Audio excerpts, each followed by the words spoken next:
Hey boys and girls, I hope everyone is doing so great. Today I'm going to finish our story from Miss Ida's Porch. So we're finally going to get to the end of this. But real quick before I started reading, we're not going to really do a full essay for the rest of this week. For the rest of this week, at the beginning of each read aloud, I'm just going to give you a writing prompt. And what I want you to do is I just want you to, in one of the pages in your journal, I just want you to fill up at least half a page with at least 5 complete sentences. And I want you guys to just write whatever's in your head. Make sure that you have a capital at the beginning of each sentence. You end with some kind of punctuation, and I'd love to see some figurative language in there. And how you're going to turn that in is you're going to take a picture, and you can either upload it as a file onto Google Classroom, or you can have a mom or dad or grandma or somebody text me a picture of your essay. So before I give you your writing prompt, I want you guys to please pay attention to what will be due this week. So I know it's Tuesday, so yesterday was Monday, of course. So today I'm just gonna be reminding you of what you have due. So this week, you have to do at least 3 Achieve articles, okay? At least 3 Achieve articles, and you have to pass them. So at least a 75 or above. 3 writing prompts, and I'm going to of course be giving you the writing prompts in these videos, and then you have to check into your Google Classroom and watch my videos every day. So once again, here's a picture of everything you guys need to be doing for me this week. It's very, very, very important that you stay on top of things and you're doing your work every single day. So for your writing prompt today, I want you guys to write about your favorite food that you've eaten since this whole quarantine thing has happened. So maybe it's something you helped your mom make, maybe it's something you went out to eat somewhere. I just want you guys to write about your favorite food that you've eaten so far, and this is the perfect opportunity to use a lot of figurative language, sensory details, taste words, smell words, sound words. Really, really describe how your food tasted, smelled, and everything. Okay? So if you'll remember Miss Ida's Porch, we were listening to this story, and it's what we call a memoir. So a memoir is like a memory story. So it's somebody writing this, and they're looking in the past. They're looking into their memories. And so this is a story of a kid, or I guess it's an adult now, looking back at her childhood, and she's remembering her favorite time of day, which actually, I'm going to open up my window outside. It's such a beautiful day today, but right now, let's see if I can get my window open. There it goes. Right now is what she would call her favorite part of the day. It's whenever the sun is setting, so let's see if you can see that. It's whenever the sun is setting and it's about to become dark, and then this is the time of day when they would go sit on Miss Ida's porch, and then all the grown-ups would come and they would tell stories. So that's what's been happening. We just learned about I can't remember his name, the famous musician who came to play in their town, and then Shoe Cake came yesterday to our story. So we're gonna start with the end of Shoe Cake's story, the beginning of the new story. Okay. Shoe Cake's remembering had kind of put a spell on us, on everybody listening. Even Pumpkin was real still, and she was usually moving around like a doll on strings. When my father and my sister Sylvia walked up the porch, we all jumped. Nobody had heard them coming. Have you guys ever been so into a story that you've kind of forgotten what's happening around you?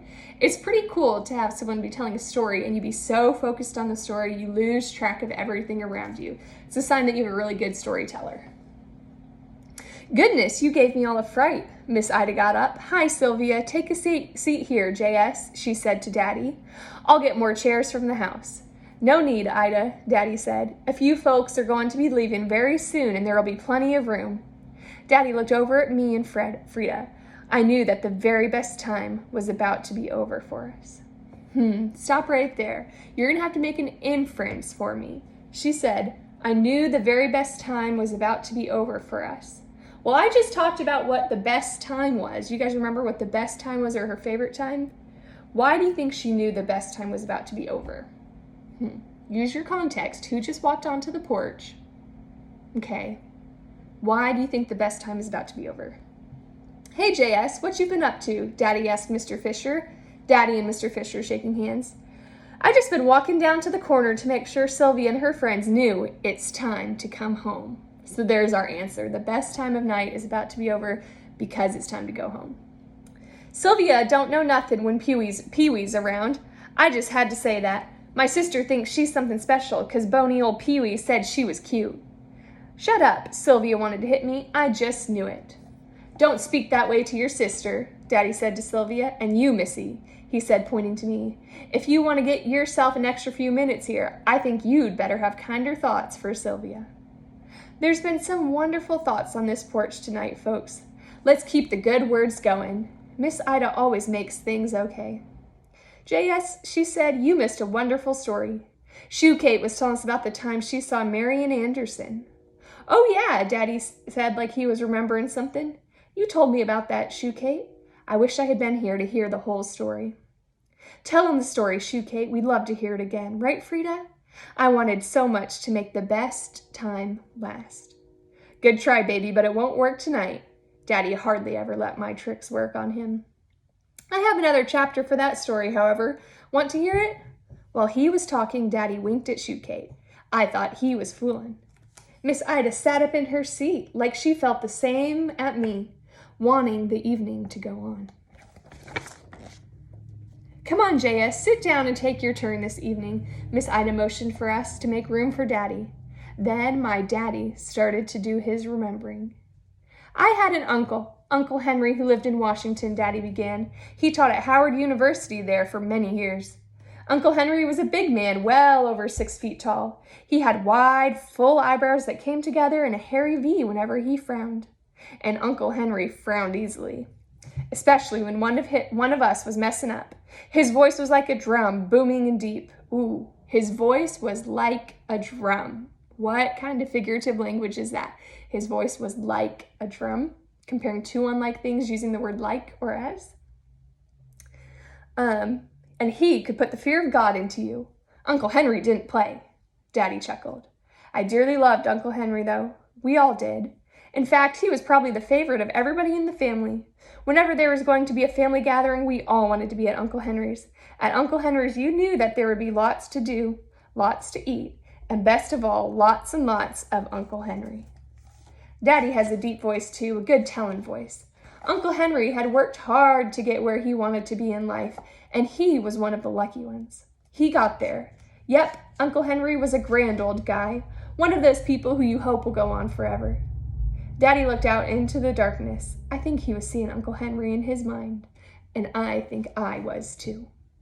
Whenever us nephews and nieces were all gathered around the breakfast or dinner table, Uncle Henry would claim the floor.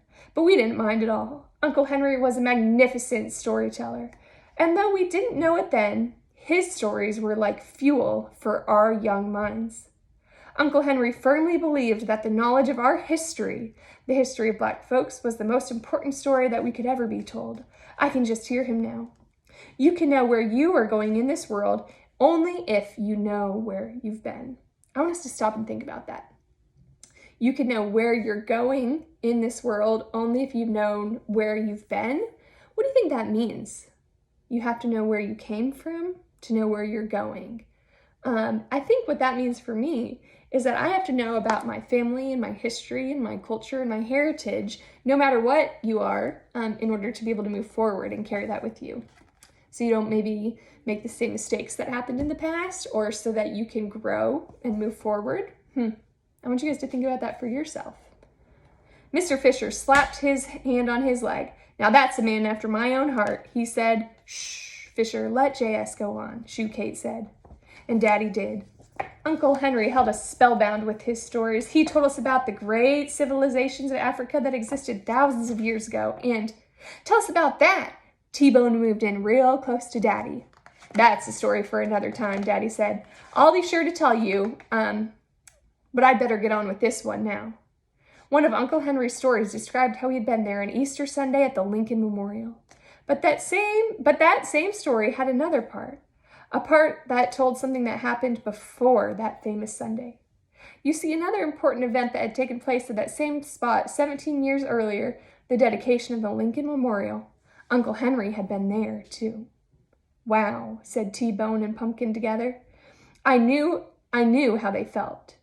It wasn't much of a wow, as you might think, kids, at the dedication of this monument to the man known as the Great Emancipator, the black folks who had came here to stand in a special section, a section off to the left of the monument, away from the white folks who could stand in the dead center, right in front. Daddy had started breathing hard, and it sounded loud. Everything else was quiet, except Daddy's breathing. Anyhow, during one of our visits to Uncle Henry, Marian Anderson was going to be giving another concert. It was very important to Uncle Henry that all the nieces and nephews have a chance to go. So you heard a concert at the Lincoln Memorial too, right? T-Bone was making it hard for Daddy to get on with his story. I wanted to put some tape over his mouth. Daddy smiled. No, as a matter of fact, I didn't. The concert I went to was held at Constitution Hall. Do you guys remember Constitution Hall? That was the place where that lady was not allowed to sing in the story that Shoe Kate told because she was an African American. What? All of us were surprised at that twist. That's right, Daddy said. His breathing wasn't so loud now. It was 1965, over 25 years since that concert at Lincoln Memorial. Marian Anderson was now at the end of her career as a singer, and the concert was taking place so she could say farewell to her Washington audiences. So do you boys and girls what's understanding what's happening? Marian Anderson, that famous singer, this is a lot later, 25 years later, I think he said. And she's coming back to sing, only now she's allowed to finally sing at Constitution Hall. Constitution Hall was still one of the finest concert stages in Washington, a stage now open to all performers no matter what their color. It had been that way for years. But that concert was a very magnificent, and that magnificent singer were special, very special. Everybody was looking at Daddy as he went on. Many people in that hall that night were African American. Some of these people had also been standing on that grass under the sky on that Easter morning, and some, like Uncle Henry, had been on that grass for the dedication in 1922. Now these same people were sitting in the Forbidden Hall, some of them in the best seats in the house. When Marian Anderson came onto the stage, the applause of the crowd was like the roar of a 1,000 pounding seas. It went on and on and on and on, but above the noise there was one thing I heard very clearly. You heard your Uncle Henry right. Miss Ida was smiling at Dad, and her eyes were sparkling, like raindrops are sparkly when I can look through them on my window and see the sun. Oh, that's beautiful figurative language right there. Like raindrops are sparkly when I can look through them on the window and see the sun. That's beautiful. My daddy's voice was real soft. I did, Ida. I could hear Uncle Henry, but I think I would have known if he was saying what he was saying, even if I hadn't heard him, just like I can hear him right now.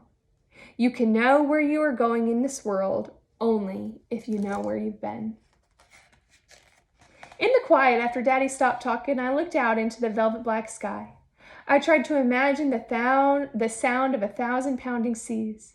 I tried to imagine some other things too, like how it might have been to ride on a trolley, or to spend the night in the same house with a famous person, or to go to a famous monument and not be able to stand where I wanted to. Boys and girls, I want you guys to stop and think too. What I want you guys to stop and think about is what you would have felt like if you were Uncle Henry, or Marian Anderson, or Shoe Kate, and you had faced the same kind of discrimination. How would that have felt? I want you guys to think about that. My daddy's story brought to the end the very best time of the evening. And like we always did, Frida T, Pumpkin, and I said goodnight to all the grown-ups, and we walked each other home. I walked Frida home, and then she walked me home, and then I walked her home again. Sylvia told on us like she usually does, so I finally went home for good to go to bed. Just before I go to sleep, it is the very last part of the best time. After I'm in my bed and the light is turned off, I can look out my bedroom window and see Miss Ida's porch. Most of the time, the grown-ups are still there, and I can hear them talking and laughing, but it's soft and far off. These sounds feel good. They keep the very best times close, so close that they're with me when my eyelids stop cooperating and just drop. I think the very best times go with me into my dreams. What does she mean the very best time goes with her to her dreams? Think about that. Boys and girls, and that is the end of our story. So this story was what we call a memoir. Remember, a memoir is kind of like a memory, looking back on your past life. And so this girl, or the author is looking back at her time as a little girl when she would spend time on Miss Ida's porch listening to stories. So I kind of have an assignment for you guys.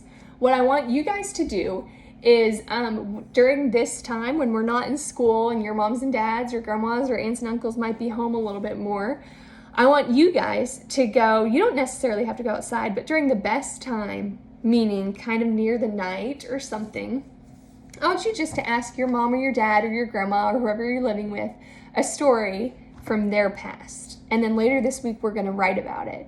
So like this little girl in our story, like she was sitting on the porch listening to the grown-ups talk about their life.